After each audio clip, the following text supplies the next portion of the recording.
So I know a lot of times, like artists and things, or writers, there's people in their lives that kind of inspire them for certain characters.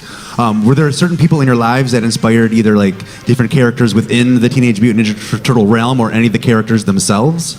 Yeah, it definitely. It's sort of it was really a melting pot. You know, being Peter and I being big fans and or geeks back in those days when it wasn't such a pleasant term that it is now. But we digested everything, comic books and Star Trek and Star Wars and everything. So there were, bits and pieces of influences all over the place that came in. For example, Casey Jones was created in 1985. In 1986, John Carpenter put out a movie called Big Trouble in Little China, which I love this movie. And Kurt Russell played the role of Jack Burton. And I just thought, his this big,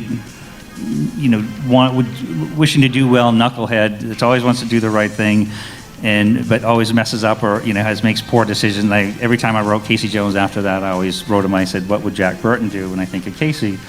But even closer to home is there's a artist that was part of Mirage Studios named Steve Levine, longtime colorist, longtime artist, longtime friend. I went to high school with him.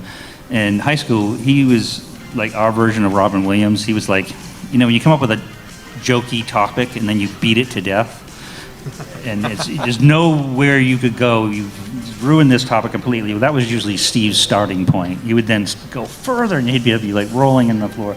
So he was my basis. I was thinking, what would Steve do when I was writing Michelangelo? And Peter Laird inspired Donatello, in my opinion. He was like, I remember the first time he bought a Commodore 64 computer, and I said, these are never going to take off, bro. Let's just forget it.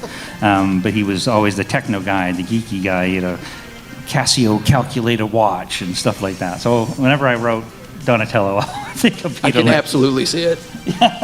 So does Steve from high school know that he inspired a character? Oh yes, yeah. How did he take that? Was he cool with it? Was he? Yeah. He's still, he was with the company for. He's still doing stuff for Nickelodeon. Was still hiring, but he would do a lot of the licensing art and stuff like that. But he was like, he's like, yeah, Michelangelo. Totally That's all. I wish I could have that claim to fame. That would be amazing. It's probably one of my favorite characters in the whole the realm of the world of Teenage Mutant Ninja Turtles. You could be Raphael. You're cool but rude. Yeah, yeah, but Michelangelo's a party dude. That's true.